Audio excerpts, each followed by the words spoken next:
You know, I would go through the first part a little quicker. You know, I wasn't anticipating. I wanted to make sure you want to use your time, you know, as best as you can. You want to use all of it. So, you know, this was designed for a 55-minute class. Even then, there would have been some stretching going on. So there would have been maybe just me rambling about some of the little odd men, little information. Might cut some of that out. There's just such a ton of information with this, you know, and I think that, again, I want to scaffold. I want to build the students up, and I don't want to leave them sort of hanging. Unfortunately, I feel like ultimately that's what, because it's designed for y'all to, oh, this is what I was thinking through and working and things like that, and just, that honestly didn't happen. Seventh grade. Okay. And would students already be familiar with terms like ration, and have they done the See Wonder thing before? That they should have done the See Wonder thing before. If not, this is the year that they get into it. It's similar to a Skim C. The Skim C is a little more, Yeah. involved. Rations should be, those are vocabulary checks that they should be. Why did you decide to introduce the definition of propaganda after showing these visuals and talking? I think that I wanted them, because that may be a term that they don't actually know the definition. They might have heard propaganda, and so that automatically brings up an image to their head. And the idea of this, again, the design of the activity, was to sort of tear down some of those barriers, you know, those preconceived thoughts that we have of what propaganda looks like and how it's used and stuff. So I felt that it was, you know, and honestly, I had a C2 one time told me, I get these 11:30 ideas, you know, at night. And so it was kind of 11:30, like, oh, you know what? That's probably important, and I should add that. I should point that out to students, because they may not go. And here I am rambling about propaganda. Ration's the same. There are other terms that are involved, or concepts that they may not necessarily know in detail. It is important to, here's the definition. Any more clarifying questions? More feedback? I just circulated really well, and I thought you made a point to talk with each person really, really well, because I was really self-conscious about my excellent artistic skills. Yeah. But you were even like, no, I really like what you did there, and you want to like present the thought. I thought it was really good that you made a point to talk with each person. In your teaching persona, it's just like it kind of goes along with that. But like whether it's with us or just like in front of the classroom, when you're talking, it's never like you're talking down to us. It's just kind of like you're having an enlightening conversation with us and like telling us about whatever we're supposed to be. Yeah. There's a clear connection and alignment between your guiding question, your standards, and your objectives. And I also liked going back to what Sarah just said. I like the warm up. I think it's different to get students drawn in.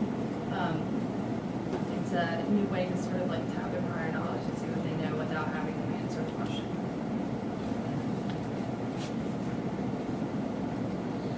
I liked that you attempted to build some choice for students into the lesson regarding Greg's question.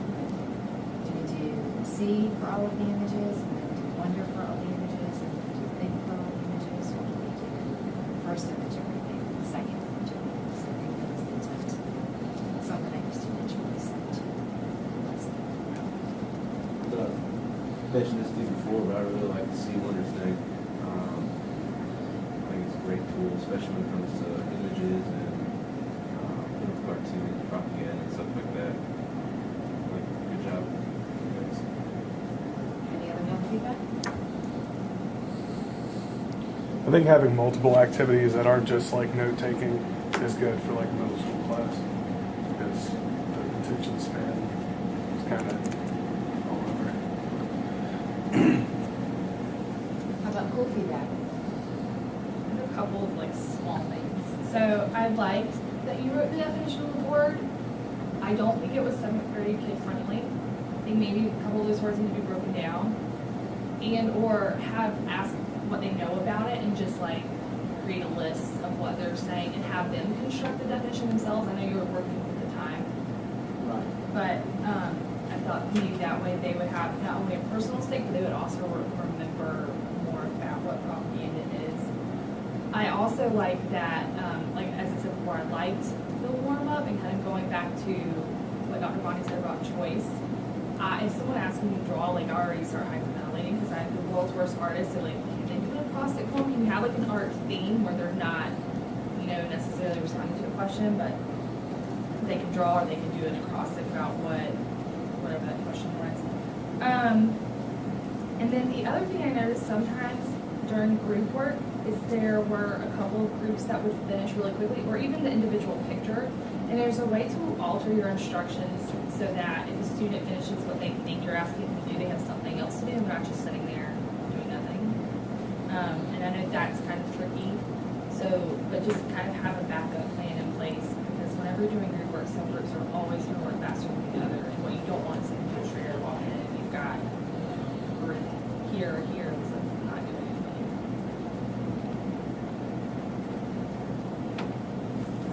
I think one thing, and I think it's just because of time, but I would really appreciate like you giving us the opportunity or have each group like do a little like presentation on like their see, wonder, think. Instead of you going through and explaining, because we obviously didn't need that information, obviously because we're so strapped for time, that's what it is. But I would have loved an opportunity for like us to like go through and like, oh, my question that I have at the end of this was, or obviously this is propaganda for this, but why would they need that? So I think it would have been an easier way for you to be able to address all of that information without like rattling through a bunch of information. If that makes sense. I would just make sure to match all the pictures in the packet to what's on the worksheet and then on the PowerPoint, because there was one that was out of order on the PowerPoint, and my pictures were in like a mixed up order, which is fine for like most people, but whenever I'm doing something, I just take the first one and start writing in the first box.